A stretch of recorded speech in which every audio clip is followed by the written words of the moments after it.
Assalamualaikum warahmatullahi wabarakatuh. Saya Krisnarya Putra Sugiarto akan menjelaskan tentang prinsip dasar televisi dan radio, serta bagaimana proses berjalannya penyiaran.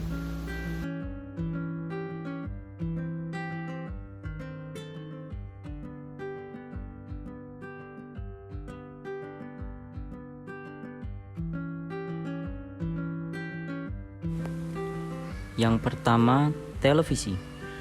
Televisi memiliki 9 prinsip dasar. Yang pertama, sinyal video.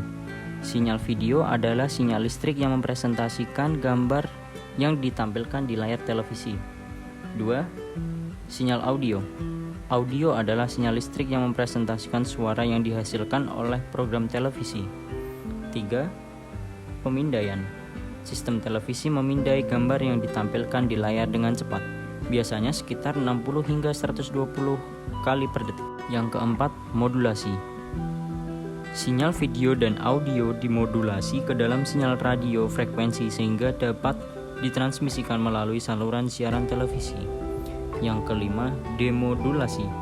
Sinyal radio frekuensi yang diterima oleh televisi harus didemodulasi kembali ke sinyal video dan audio asli sebelum ditampilkan di layar dan speaker televisi. Yang keenam, resolusi. Resolusi adalah jumlah detail atau piksel yang ditampilkan pada layar televisi. Semakin tinggi resolusi, semakin bagus juga gambar yang ditunjukkan. Yang ketujuh, aspek rasio. Aspek rasio adalah rasio lebar gambar terhadap tinggi gambar yang ditampilkan di layar televisi. Untuk TV jadul 4:3, untuk TV sekarang 16:9. Yang kesembilan adalah tuner. Tuner adalah bagian dari televisi yang digunakan untuk menangkap sinyal televisi dari saluran siaran.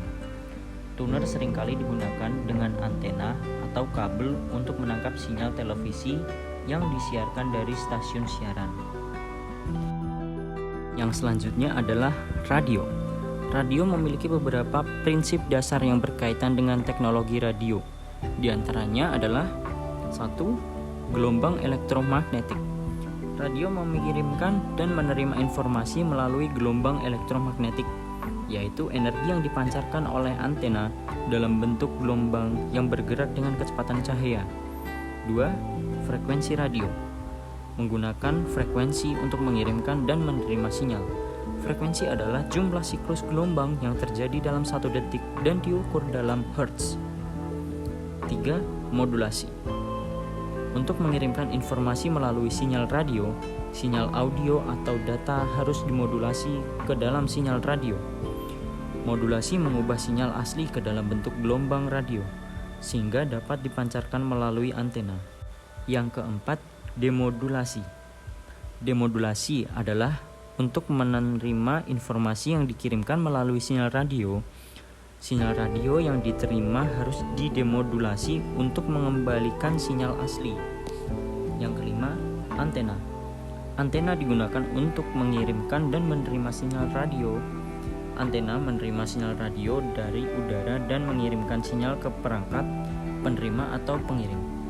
Yang keenam adalah pengkodean dan dekode. Informasi yang dikirimkan melalui sinyal radio seringkali dienkripsi atau dikodekan untuk menjaga keamanan dan privasi. Informasi ini kemudian harus didekodekan oleh penerima untuk dibaca atau didengar. Yang ketujuh, spektrum frekuensi. Spektrum frekuensi adalah kisaran frekuensi yang digunakan untuk komunikasi radio.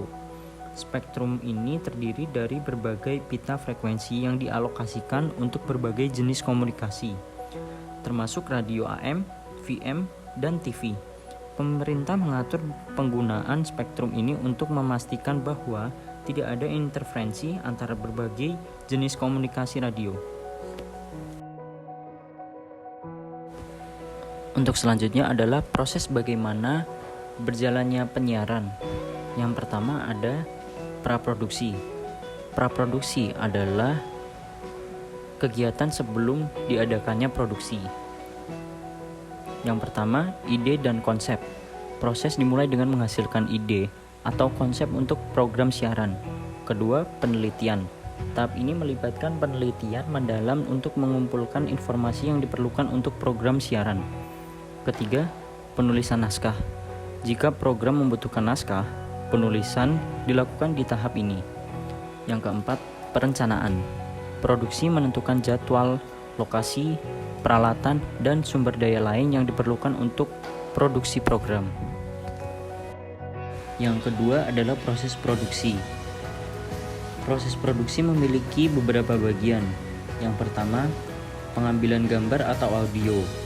Proses ini melibatkan penggunaan kamera, mikrofon, dan peralatan produksi lainnya untuk merekam gambar dan audio yang akan digunakan dalam program.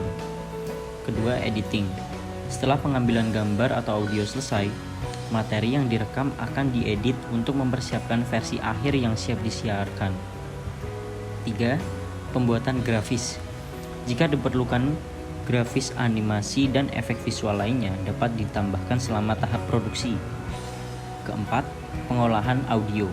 Audio yang direkam akan diproses, termasuk mixing, penyesuaian volume, dan penambahan efek suara. Untuk proses yang ketiga ada pasca produksi. Pasca produksi meliputi editing lanjutan.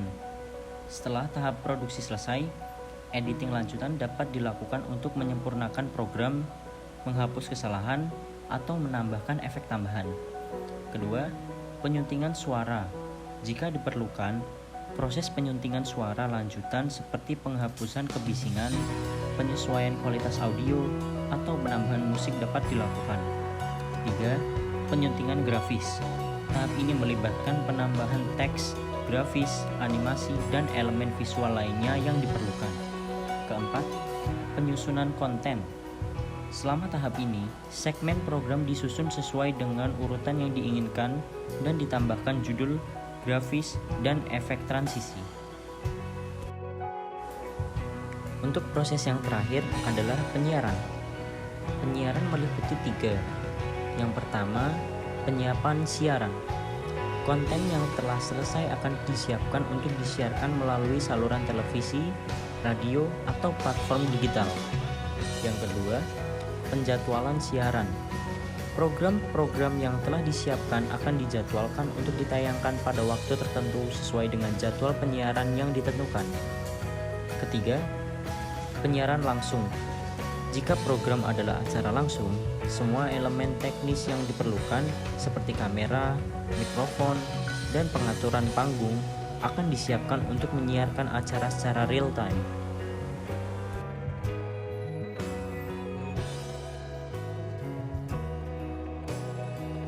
Itu tadi adalah penjelasan dari saya tentang prinsip dasar televisi dan radio serta proses berjalannya sebuah penyiaran. Terima kasih telah menyaksikan. Wassalamualaikum warahmatullahi wabarakatuh.